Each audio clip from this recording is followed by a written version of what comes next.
True crime.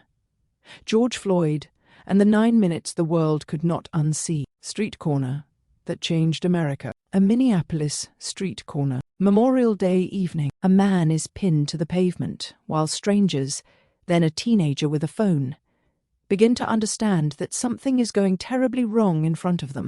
One officer kneels, another keeps the crowd back. The man on the ground says he cannot breathe. Then he says less, then almost nothing. The scene does not end when paramedics arrive. It does not end when the body is loaded into an ambulance. It does not even end that night when the city starts to fill with grief, fury, disbelief, and smoke. What was captured on that phone would move from a street in South Minneapolis into courtrooms, state houses, police academies, campaign speeches, and protest lines across the world. George Floyd was 46 years old. By then he had lived several lives already. Star athlete, son of Houston public housing, father, mentor, man with a record, man trying to start again, security worker, bouncer, truck driving student, and friend to people who remembered both his mistakes and his gentleness. The footage froze him in one position. The subsequent case compelled the nation to reflect on what had gone unnoticed prior to that final frame. What happened to him was recorded in public. The argument was not what it meant. That is where the true crime story begins. The man before the footage. Long before murals turned his face into a symbol, George Floyd was a boy in Houston's CUNY Homes, the public housing complex known as the Bricks. His mother moved the family from North Carolina when he was 2.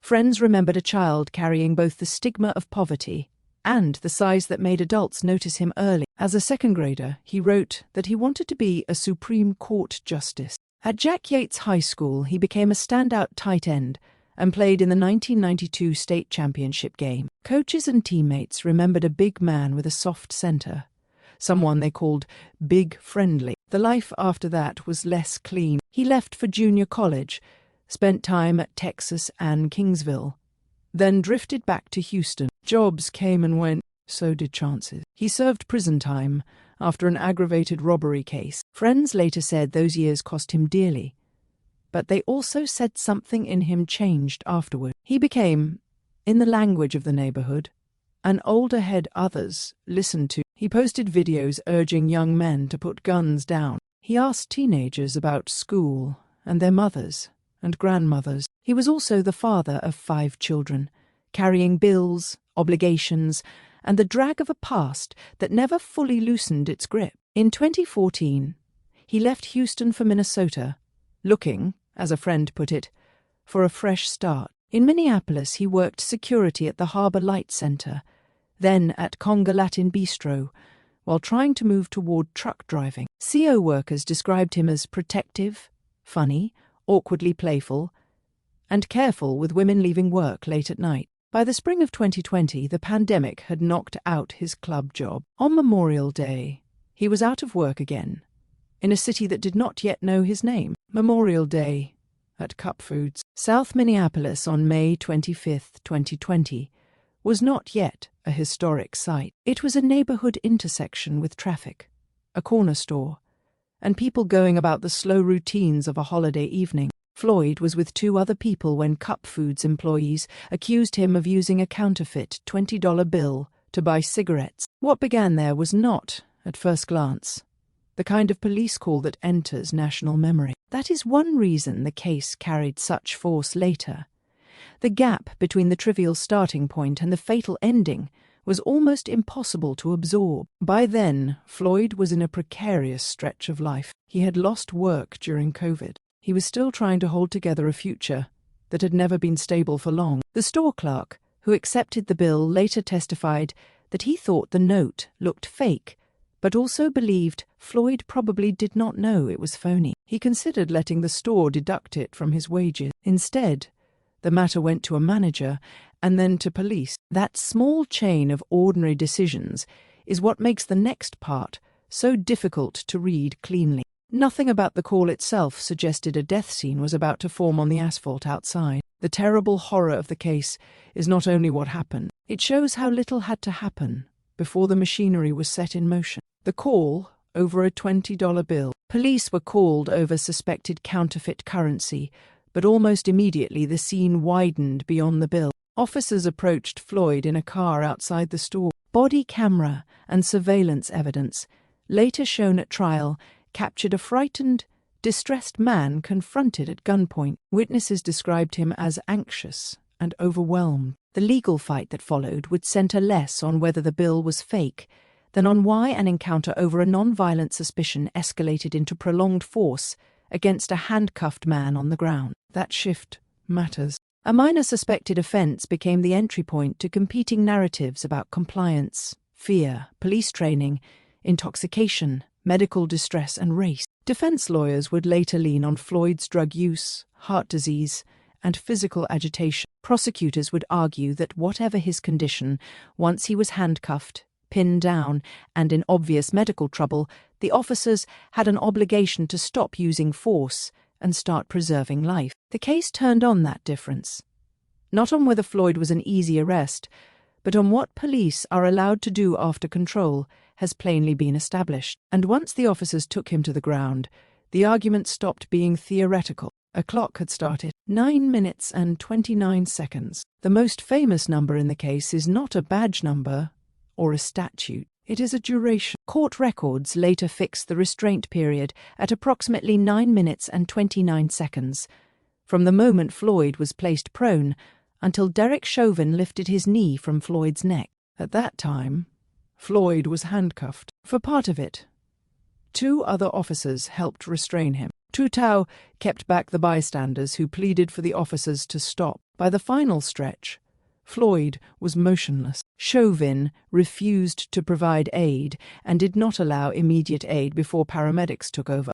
Those seconds became the legal and moral center of the case. The county medical examiner classified Floyd's death as a homicide and listed the cause as cardiopulmonary arrest complicating law enforcement, subdual, restraint, and neck compression, while also noting heart disease, fentanyl intoxication, and recent methamphetamine use as other significant conditions. At trial, prosecution experts said police restraint and low oxygen killed Floyd. Defense experts argued heart disease and drugs were more important causes. Even the county examiner's testimony reflected the tension. The restraint was, in his view, more than Floyd could bear given his physical condition. But homicide in medical language did not itself answer the criminal question. That is why the footage remained so devastating even after years of argument. The camera showed a man deteriorating in real time, while the people with state power did not meaningfully change course. The night Minneapolis broke open. The first official actions came fast by the standards of police misconduct cases, but nowhere near fast enough to prevent rupture. The day after Floyd died, all 4 officers were fired. By then, the video had already spread, and thousands of people gathered near the scene and the 3rd precinct. The initial demonstrations were angry, but not yet the full-scale upheaval to come. Then the familiar American pattern returned: protest, riot gear, tear gas, projectiles, and a city beginning to tilt. For Floyd's family, this public convulsion unfolded beside private devastation. A father was gone, a brother was gone. A life that had always contained contradiction was now being flattened into headlines, slogans, criminal record debates, and political symbolism. That split between intimate grief and public abstraction is one of the deepest wounds in modern, true to crime storytelling. The dead person becomes evidence before he is allowed to remain a son. In Floyd's case, the family would spend years insisting on both truths at once: that he was a real, imperfect, loved man, and that his killing had exposed something much larger than one night in Minneapolis. The city was now beyond containment. The case no longer belonged to one intersection. The video the world could not unsee. Many police killings have been disputed into abstraction. George Floyd's death was not. A bystander, Darnella Frazier, recorded the restraint on her cell phone, and the footage moved with extraordinary speed across social media, news broadcasts, and eventually into the courtroom. Reuters later described that video as the chief reason the case drew such vast attention. The Pulitzer Board would award Frazier a special citation for recording it. In a different century, the killing might have become a contested report. In 2020, millions watched it. The protests that followed were immense. Reuters called the summer of 2020 the United States' biggest protests for racial justice and civil rights in a generation. AP's later retrospective described 10 consecutive days of demonstrations across not only major cities, but also suburbs and small towns. The movement also spilled well beyond the United States, with Reuters documenting protests tied to Floyd's death in Berlin, London, Sydney, Sao Paulo, Toronto, Copenhagen, and elsewhere. The case had become a global referendum on policing, racism, public violence, and what a smartphone could force the world to witness. That scale changed the criminal case too. By the time prosecutors moved, they were no longer handling a local homicide alone. They were operating inside a worldwide reckoning. Charges, pressure, and the reach of the state. Derek Chauvin was charged on May 29, 2020, with third-degree murder and manslaughter. On June 3rd, as protests continued, prosecutors added second-degree murder and charged the 3 other officers with aiding and abetting second-degree murder and manslaughter. For many observers, those charges were proof that public pressure mattered. For others, they were evidence that the system was bending under political heat. Both readings would follow the case all the way to the verdict. The legal theory was broader than Chauvin alone. Thomas Lane and J. Alexander Kueng had physically helped restrain Floyd. Tu Tao had held the crowd back. Prosecutors argued that police duty did not disappear just because one officer was the most visibly violent. If Floyd's distress was obvious, and if his collapse was visible, then standing by became its own form of liability. That mattered, because police prosecutions often fail not only on the trigger-puller question, but also on the quieter question of who watched and did nothing. This case did not let that silence hide in the background. Still, charges are not convictions. And in police cases, the gap between the two is usually where public faith starts to fray. A trial built on breath, training, and time. When Chauvin's trial began in March 2021, the courtroom fight was narrower than the public conversation. The country was arguing about racism, policing, and history. The jury was asked to decide whether Chauvin's conduct met the elements of murder and manslaughter under Minnesota law. The prosecution used the video, witness testimony, police policy evidence, and medical experts to make a simple case.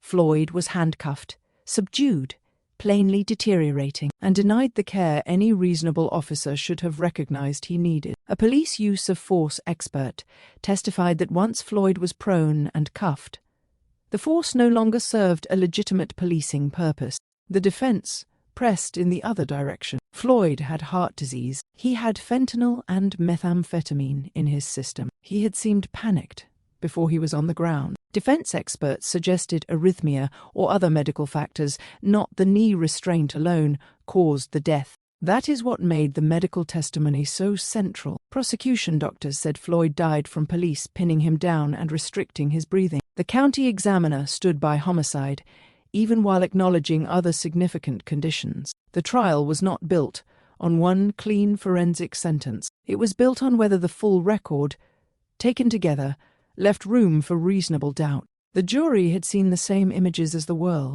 The question was whether law would speak as clearly as the video seemed to. The verdict heard around the world. On April 20, 2021, a jury found Chauvin guilty on all 3 counts: second-degree murder, third-degree murder, and second-degree manslaughter. Reuters described the conviction as a milestone in the fraught racial history of the United States and a rebuke to law enforcement's treatment of Black Americans. Crowds in Minneapolis cheered. Floyd's brother said the family could breathe again, though not fully and not finally. Relief was real, but so was the knowledge that one conviction could not settle the forces that produced the case in the first place. 2 months later, a judge sentenced Chauvin to 22.5 years in state prison. In July 2022, he received a concurrent 21-year federal sentence after pleading guilty to violating Floyd's civil rights. The 3 other officers were also held criminally accountable in state and federal court.